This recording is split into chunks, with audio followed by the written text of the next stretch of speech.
Hello and welcome to the Post Race Show for the Fix Auto Charlottetown 250, round 16 in the third season of the Canadian E-Motorsports Network NASCAR Series. And ladies and gentlemen, we officially have ourselves a championship four as I begin this post race show. Jordy Caraher once again with you. And a guy who was very much on the outside looking in going into the evening. He's made his mark. He's done what he had to do. And suddenly, the number 41 GTR Motorsports Ford of Jose Mercado out of Kissimmee, Florida, he finds himself in the championship four, and it was looking pretty clinical most of the way, but it's got a little wild there at the end. We're happy to be chatting with Jose to figure out how it all went down. So first of all, congratulations on getting the win when you absolutely needed it. Yeah, man. Thank you. Appreciate it. It was definitely a must-win situation. So happy to finally, in the third season, make it to the Final Four. I was basically said I didn't want to be the fifth place in points anymore. So I had to go for it this time. Yeah, so let's get into that point here straight away. Like you referenced the point that, yeah, it was absolutely a must win for you to have a shot to get into the championship four. So knowing that it was that situation and knowing how close you've been the last couple of years, how were you able to kind of handle that and, turn in the race that you ultimately put on here tonight? So basically from lap one, I just went basically radio silent. I told the guys I wasn't going to be talking. I turned my mirror off. I turned all the timer and everything off. I just had racetrack and looking to the front, and that was it. Hitting my marks, that was the only thing I was going to be able to do. Stage one, it wasn't a race pace stage. We had to save the right rear tire, so I was backing it up a little bit, and then Pico got into trouble. I don't know what happened to him, but yeah, it was just basically concentrated in racing and nothing else. No timing, no mirror, no nothing. If I was telling the guys, if you see somebody getting close to me, then let me know and I'll turn it back on. But other than that, I was just looking forward. That was it. Yeah, and obviously, everything kind of speaks for itself there, the way that you swept ultimately the first two stages and, of course, taking the checkered flag here tonight. And we talked about sort of the second component of the significance of tonight's win and the fact that you've gotten into the championship four for the first time in 3 seasons. So is this, if you think about the other times that you've won, how much more satisfying is this one knowing what was at stake? Well, the closest one to this one, I believe it was last season. I won Talladega to make it to the final, to the round of 8. Another must-win situation, but this one makes it a lot sweeter just because knowing that the last 2 seasons I finished basically like the best of the rest. I finished 15 points every season, so this one is definitely a lot sweeter. I do have to say, two of the best guys on this track did miss the race because of Fiona. I would love to have battled them and knowing that I got in beating them as well, but unfortunately for nature situations, they weren't be able to make it. Yeah, absolutely. And I mean, like, that was sort of the point that I brought up on the broadcast itself. Like, safety obviously is the most important thing for not just those guys, but of course, everyone down your way as well, with Hurricane Ian coming along as well. So, yeah, that's definitely at the forefront of what we're all thinking about here. And yeah, you made an interesting point there, one that I was actually going to get to here next. As a matter of fact, you mentioned the fact that you did take that Talladega round of 12 eliminator last season, and obviously stakes much higher tonight, but was there anything that you were able to kind of take from that situation, knowing that it was also must win and ultimately apply to your driving here tonight? Not really. Honestly, it's just two completely different tracks. The other one is just flat out and try to be in front of everybody else. This one was, this is a technical track. You basically have to hit your marks on 3 different turns and make sure that you're not too loose to stay in the lead. So the two different tracks, it didn't really help me. I mean, the pressure, yeah, but uh, not really a lot I can get on the other one. The other one's basically just pit strategy, like I said, and stay ahead of everybody else. This one was way more technical than Talladega, for sure. Right, definitely understandable. And yeah, definitely a good point to reference the very, very different style of those two tracks where you've made this happen. And yeah, you talk about, just how different the configuration is and just how precise you have to be. For the most part, it seemed like you were handling it pretty well. So, what do you think was able to help you kind of find that right balance when you needed it? Well, I had a good car. I had a good short run car.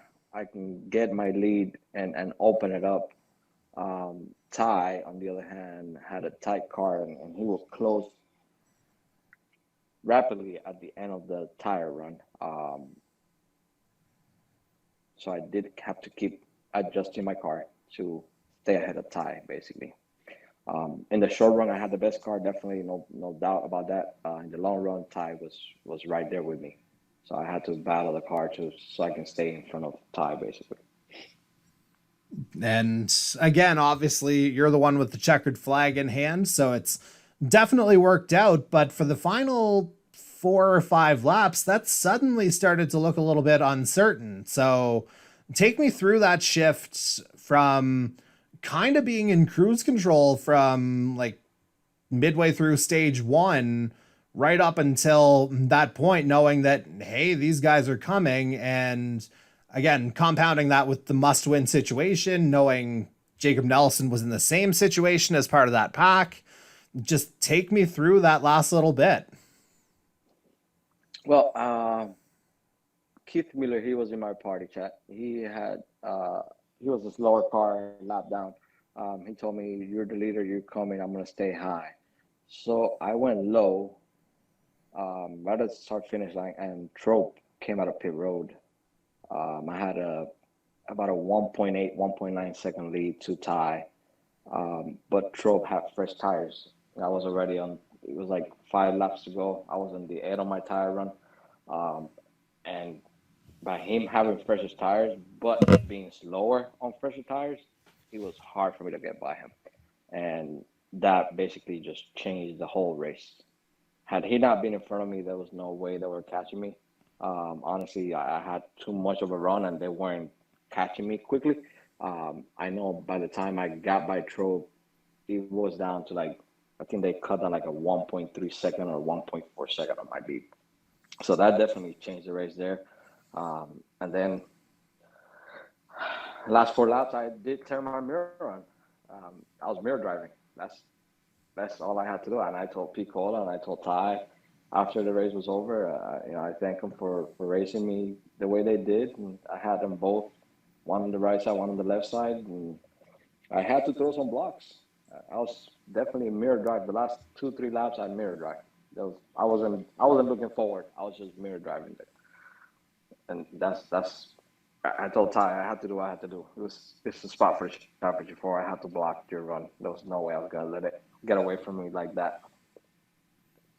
Yeah, and obviously you definitely did put on a clinic on that front to hold on at the very end. And just out of curiosity, obviously that was a big pack there at the very end. How much longer do you think you could have continued with the mirror driving, just out of curiosity, and held on? That was it. That I had no other chance. I'm glad that was the last lap. That's the only thing I could do. I'm glad it was the last lap. I had to block it. I wasn't going to be able to go another lap. And ultimately, you reap the rewards here tonight as, again, you find yourself in the championship four. And again, you're kind of breaking the ice on that front after being so close the last 2 seasons. And now that you're closer than you've ever been, what do you have to do to bring it home at Homestead, Miami? Well, it's ready for Homestead. The Chase Beaty 250 for the championship. Going to Homestead is going to be GTR versus Tornado. 2 GTR guys versus 2 guys from Tornado. And we're going to give it all we have. And get that championship for GTR. Yeah, and it's going to be, one heck of a race, I think, as we head back to Florida, as you mentioned. Homestead, Miami is going to be the backdrop for the Chase Beaty 200, October 4th, 7:30 p.m. at the very latest. Our stream will be starting next week on the Canadian E-Motorsports Network YouTube channel. But one question on that in particular before I let you go, Jose, because obviously this is something that's kind of come up in the last 6 or 7 weeks in the kind of build up toward the final race here. The fact that we were able to do it in honor of our good friend Chase Beaty. A lot of people don't know that you were one of the driving forces behind that. So from your perspective, to be able to get into this race knowing that, it's named for a guy that you've gotten to drive with for years, been a buddy with for years, how much more meaningful is it for you, A, to be in that situation, and B, how much more meaning would it be if you were able to ultimately take that race next week? Well, this race is in honor of Chase Beaty, so I'm going to do everything I can to put my name in that trophy. But I'm going to run a paint scheme for Chase. It's going to be his paint scheme and give him all we got. It's going to be definitely more motivation knowing that I was one of the ones pushing for the name of the race. And now I got it on my shoulder. So time to go get that trophy. Yeah, not much more left to be said here now because you did your talking on the track tonight, Jose, and one more week of that, and you may find yourself with the Earl Ross Cup championship in your hands. So again, congratulations on a thoroughly deserved win tonight, and we will see you next week where you're going to be battling for the title. Yeah, thank you, Jordy. Thank you for everything you guys do, and hopefully I'm up here again talking to you next week as a champion. Shout out to my GTR boys, and Ty is the official GTR boy. He just don't change his name. So time for Homestead. Thank you. Lights out, it's go! He's going to get ahead of McCauley into turn 1. Cody Cudmore with a great start. The winner of the Sept Sport and Tire Spanish Grand Prix is Darcy Ford. McCauley's gotten a good start off the line, but it looks like Darcy Ford's gotten up into second. Italian Grand Prix is underway. Go, go, go down that start-finish straight. And he's got it! Cody Cudmore with an absolute stunner at the end. Stealing pole position.